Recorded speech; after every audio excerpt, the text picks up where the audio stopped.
Thank you guys all. So I'll tell you a little bit about me before I get into the awesome course that I get the privilege to teach.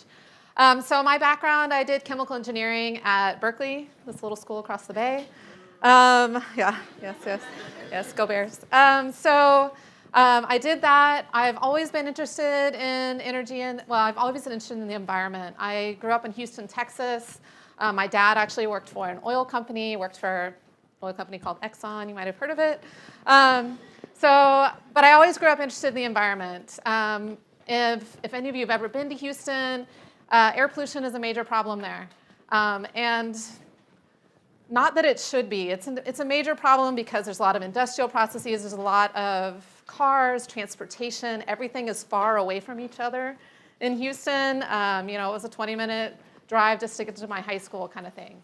Far away, a lot of oil development, things like that. But when you're thinking about air pollution, it gets a fresh thing of air every day. It is unlike some of these places where we worry about air pollution like Los Angeles, which is a bowl, and all the air pollution is kept in that bowl.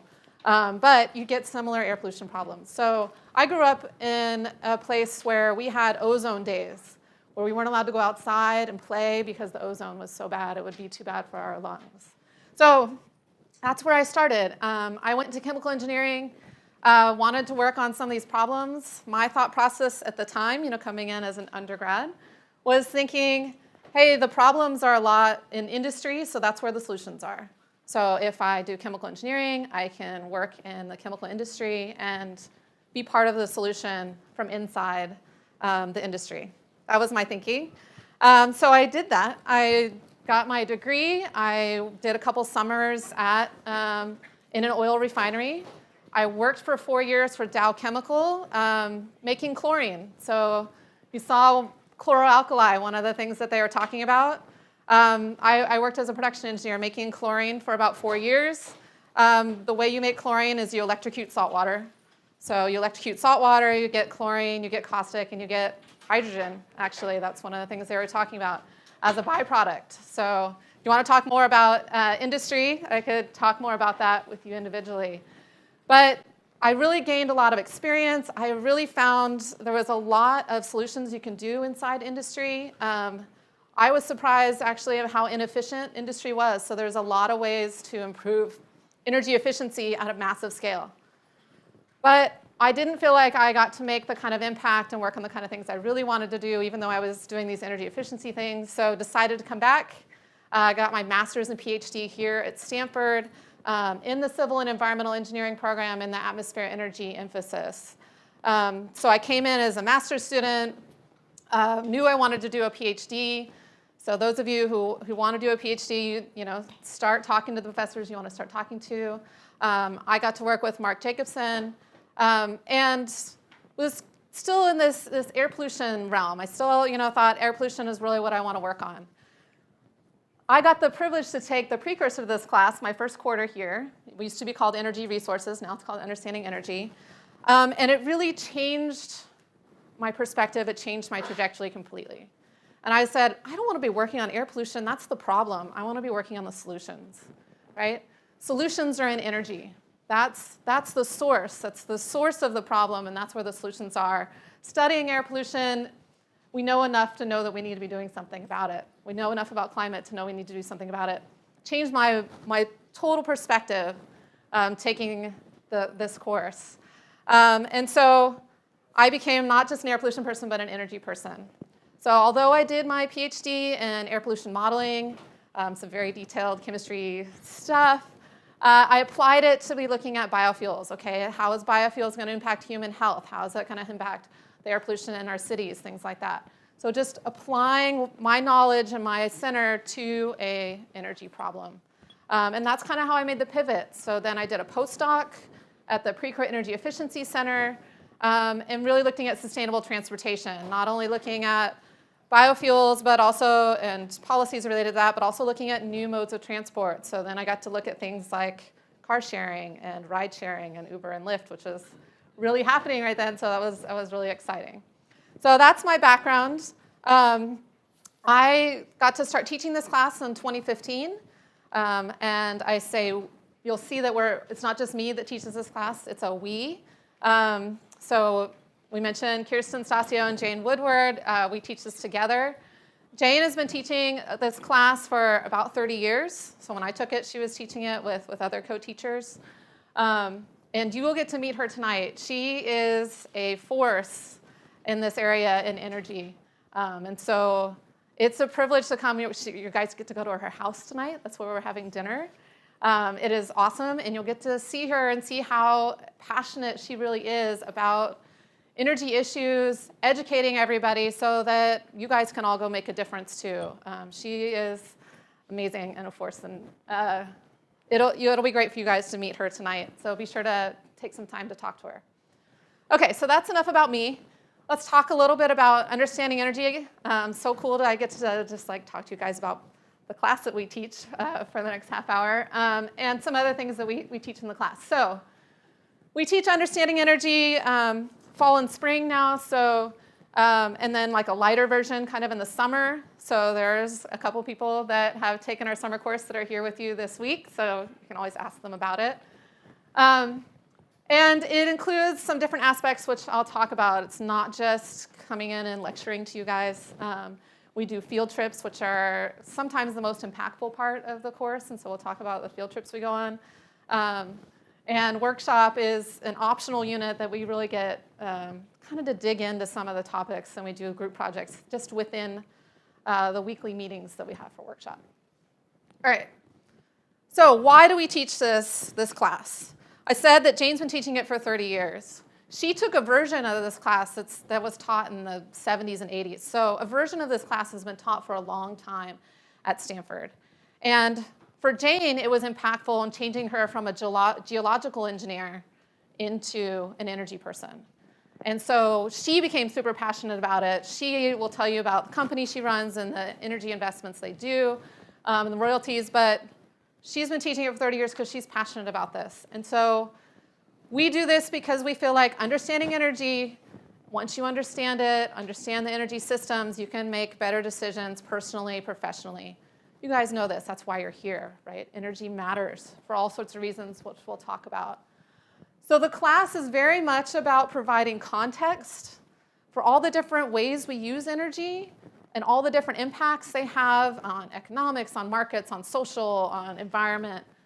We get into the technology, we get into the history, all sorts of aspects of all the energy resources we use. So this course is not just for people that are energy people. We get all sorts of different types of people, but energy people get a lot out of it as well, because usually you have a lot of knowledge in one energy field, and this gives you knowledge in all of them. So it's really a special class. Okay, so this is our team. Hopefully some of you met Kirsten last night, so work with her, and you're going to meet Jane tonight. One of the unique things about our class is you do get a cool t-shirt. So I'm modeling that. I think Tim has his on today, Understanding Energy. You do have to make it through the midterm in order to get the t-shirt. So you hand in your midterm, we hand you a t-shirt. That's how that deal works, right? So, but I do want to mention that because we do really feel like once you take our class, you're part of our family. It is an Understanding Energy family that it spans that 30 years. So we have connections to alumni from our class from a long ways back, which I'll talk about next. These are just some quotes from our alumni. They're all over the energy industry now, not just in California, but all over the world. And so that becomes a resource to all of you when you take the class, because we keep in contact with many of them. And we give you a lot of information in this class, and that's the privilege and the challenge of doing this class. The energy industry changes a lot, especially in the last decade. It has changed dramatically. When I took this class, solar was like, oh yeah, something that's happening in research. This was back in 2004 when I took this class. It was something that might be impactful someday, but wasn't impactful at the time. Wind was kind of coming on the scene. It was like maybe going to make a difference. But we were very much a fossil fuel. We'd been doing fossil fuels the same way forever when I took this class. Coal was going to dominate the landscape forever. Things are changing so fast right now. It's really, really, really exciting time to be in energy when we're talking about how things are going to go towards the future. And so we're constantly gathering all the information from all the different resources. So we do have our alumni that are like, hey, can you give me the slides for whatever, because it's a really synthesized resource for all of you. So when I say that we go through the whole energy landscape, we do. And we have it kind of in order of where we are today. If you took a snapshot of what is the most energy resource used today. So we start in our fossil fuels. We start in oil, natural gas, and coal. Those are the big three right now. And then we move into, we talk about the electricity grid and how markets and transmission and everything is changing. Nuclear energy, and then we get into all the different ways that we can make our energy renewable. So not just wind and solar, like Roland was talking about, geothermal, energy efficiency, we consider that a renewable resource. So we talk about that. Ocean, we talk about cross-cutting things like transportation and buildings. It's not just me and Kirsten and Jane talking to you. We bring in energy experts from the industry. So the nice thing about having alumni from the class all over the place is that we can bring in experts that are actually working in the oil industry or working in the renewable energy industry, things like that. So they get to come give some of the lectures and talk to you guys. We do cover all these different aspects, and I'll talk more about them today while I'm talking to you guys. But we cover all the things. Again, we want to put it in context. So in order to put in context where we are today and where we want to be and why we're here today, why are we a fossil fuel-dominated society, we need to understand the history, the significance, where the resources are for each different thing. The geographic distribution, the environmental impact, the economics, the markets, we cover all of these for each of the energy resources. So we also try to connect you to the classes that are like the next step. So we're giving you that technical background in this energy resource. So if you want to know more about nuclear, what's the next class you take? Or what's the next step? What are the other opportunities at Stanford?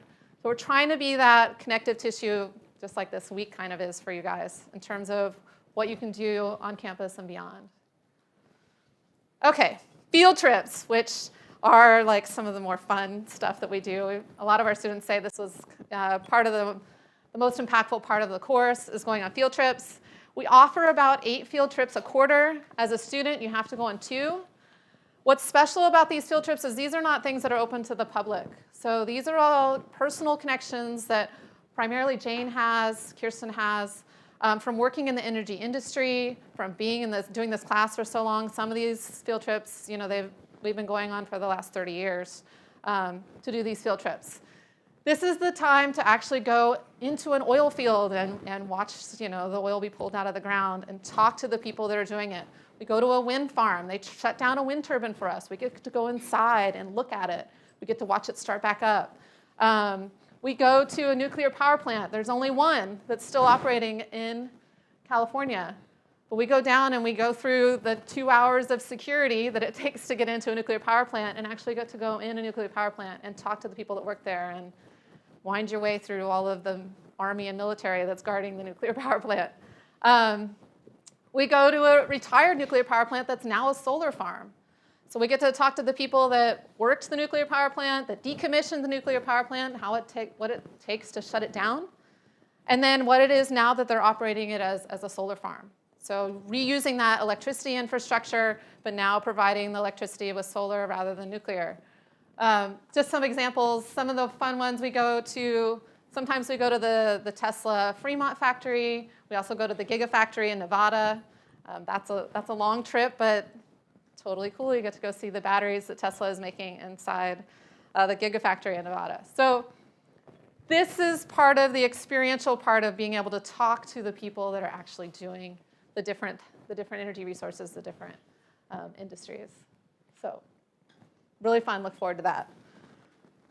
We also like to talk about that this is your energy city right now. So this is Stanford, this is where you live right now. You should understand how energy is done here, right? You guys have gone to the Central Energy Facility, have seen that, but we do take some time to do some other local field trips during class so you can understand how parking and transportation works here, how energy efficiency is implemented here, how your wastewater treatment is done here, all these things that impact your energy city that you're in. Because one of our goals for you is wherever you know which questions to ask, you get curious about how the energy is provided to whatever location you're in. I had the privilege recently to go to the Philippines. I'd never been to the Philippines, to a small island there. And of course, this is me, super interested in the energy stuff. I'm taking pictures of them bringing little LPG, little propane tanks over to the island we were going to, because that's how they get their heating power. I was asking them, how do they get their electricity? Well, the electricity shuts off like 5 times a day because they have rolling brownouts. Well, how do they deal with that? These are the kind of things that after this class, you go out and you figure out how the energy is provided to any place that you're going. You be curious about that. You can ask the right kind of questions. So those kind of things are part of the class. I mentioned workshop. This is an optional part of the class. It is meeting once a week for 80 minutes. It's all in session. It's a small group. And you do group projects to really dig into the different topics, whether that's anything from energy and sustainability. We dig into hydraulic fracturing, electricity storage, how we communicate about energy and climate change, things like that. A lot of fun. All right. Just like this week, this Understanding Energy class might be in the engineering department. It's cross-listed in Earth Systems, but it is truly for everyone. So this is the actual mix of our students from spring quarter last year. You can see that they're all different majors, quite a few undergrads that are undeclared and just kind of trying to figure out what they want to do. About half grad and half undergrad. So it is truly a place to meet and cross-link with people that are from a variety of different backgrounds. It's something that everybody needs to know, right? We're all users of energy. We need to know energy. OK, so that's enough just about the framework of the class. You guys can ask more questions about that. We've talked a lot about, and you guys are obviously all here because you care about energy.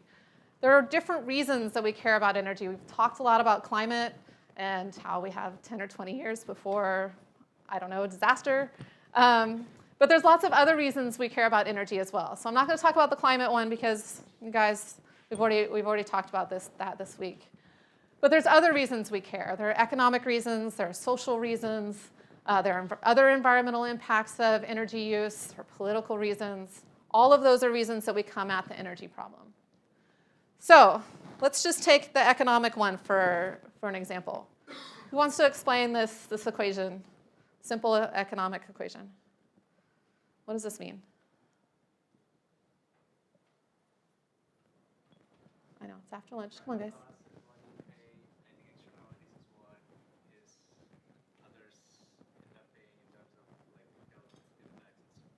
Exactly. So the private cost is what you're paying for the commodity. We were talking about $3 a gallon of gasoline at our pumps, right? That's our private costs. Externalities are all the stuff that aren't included in that private cost that impacts society, right? And externalities can actually be plus or minus, but we usually think about externalities as bad things that society's having to pay for because we're not including it in the private cost.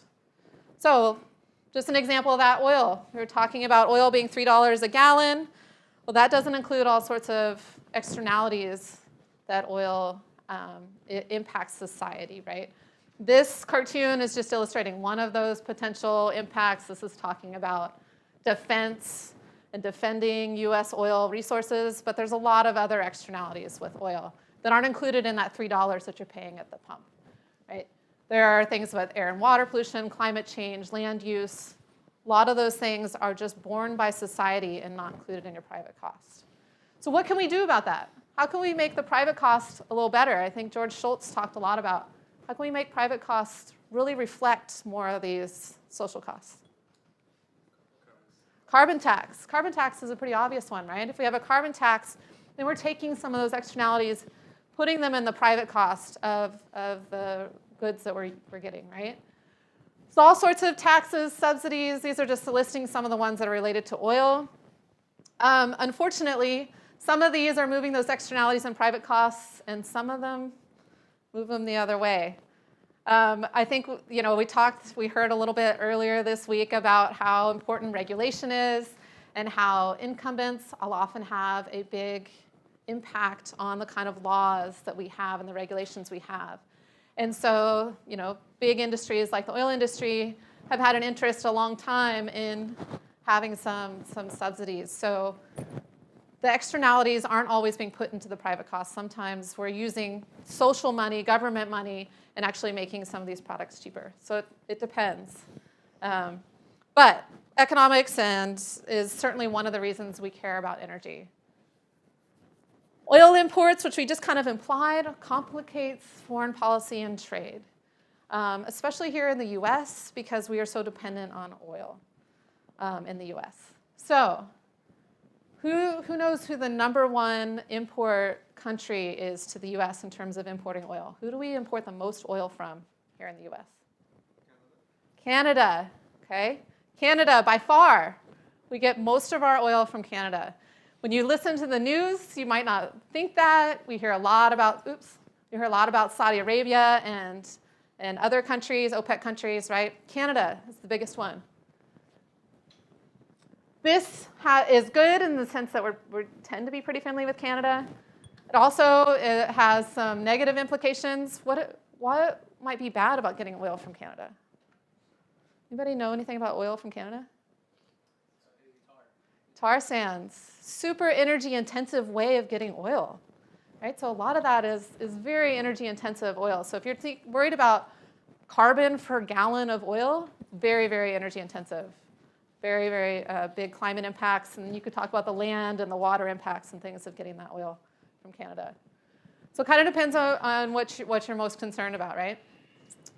In terms of getting our oil from OPEC countries, the landscape has changed dramatically in oil, right? So it used to be the US would import about 2/3 of its oil, and now it's importing about half. So we consume about 20 million gallons per day of oil here in the US.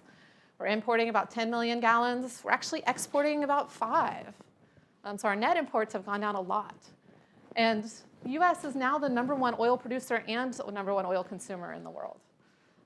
So the energy landscape has changed a lot because of horizontal drilling and hydraulic fracturing, right? So these are the kind of things that we'll talk about. We'll be putting these kind of things in context in the course. I have about 5 minutes left, so I am going to talk about the last class, and then I want to give you guys some time for questions. So we're putting a lot of this in context in terms of energy resources. I know, there's all sorts of fun things I just flew by, right? We talk about all of those in the class. Here, one of my favorites. So I said I'm a transportation person. This is just my picture of my commute and how I get to and from campus. I run and then take the train. This is how my fiance gets to and from his train and his commute. He rides a one-wheel. If you've never tried a one-wheel, it's a lot of fun once you get the hang of it.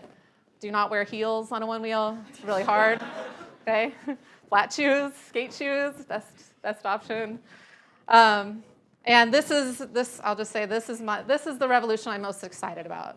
So I do have the privilege of owning an electric car. You heard a lot about hydrogen and electric cars and what's going to win out. And we could talk more about electric cars and how excited I am about them. But just being an owner of an electric car, I have to say never going to a gas station is something that people don't talk a lot about. Yeah, I can't fill up my car in 3 minutes, but I get home from wherever I am and I plug it into my house. And then it's ready when I leave in the morning, right? It's a convenience that doesn't often get discussed when we're talking about electric cars. So this is a revolution I'm super excited about. And so I have 2 kids. I have a 4th grader and a kindergartner. My kindergartner is very much into Legos. So of course, what I do, I get him a Lego wind turbine set. So he built a wind turbine. And he was actually spinning his Lego wind turbine, and he said he had his little airplanes and cars next to it, and he's like, "Mama, I'm charging my airplanes and my cars with the wind turbine." So anyway, a lot of fun. These are things that, energy is a big part of all our lives. Okay, so understanding energy. This is what I'm hoping you get out of it when you take our class. Like I said, you become part of our family, but you also have all this new energy knowledge and energy context for all energy resources. So you can talk the lingo, you know the technology, you know why where we're at and where things are headed. So that's the main thing that we do, main thing I want to talk about. I do want to mention briefly the other course that we teach. That we organize. And it's called Extreme Energy Efficiency. This is also taught out of civil and environmental engineering. It is a week-long spring break course in beautiful Basalt, Colorado. So that's right near Aspen, for those of you who are skiers. Aspen, Snowmass, right there. And it's at the Rocky Mountain Institute. So Amory Lovins, if you haven't heard that name, Amory Lovins is a leader, really a guru in energy efficiency, and has been for a long time. And so doing this course, you actually get to work directly with him and his team that works with industry and on all sorts of different energy efficiency aspects. Rocky Mountain Institute is a think tank that's doing a lot of work. In the class, it covers buildings, mobility, industry, renewable integration, all sorts of different aspects of energy efficiency. We take 40 students. You do have to apply. The applications will probably open in a couple weeks. So be sure to check out the website. I think you get copies of the slides. You can always contact me and ask me questions about it. It's, again, for any background. We do like you to have some energy knowledge. So when you take this class, because it will be assuming you have that energy knowledge when you dive into the energy efficiency aspects. And then, of course, the 40 students that come, here's Tim. The 40 students that come, you guys get, you get really close. It's a diverse group. You make some lasting connections and friendships. We had one student that had never seen snow before, and it snowed, and that was kind of amazing. But we have a lot of fun. So this is actually at Amory Lovins' house, which is remarkable in itself. He built it, I believe, in the 80s, and it's completely passive and has a banana farm inside of it. It grows bananas. And this is in Snowmass. I mean, it's a super cold environment. So it's a great course. I encourage you guys to check that out. And that's it. So I'll take any questions.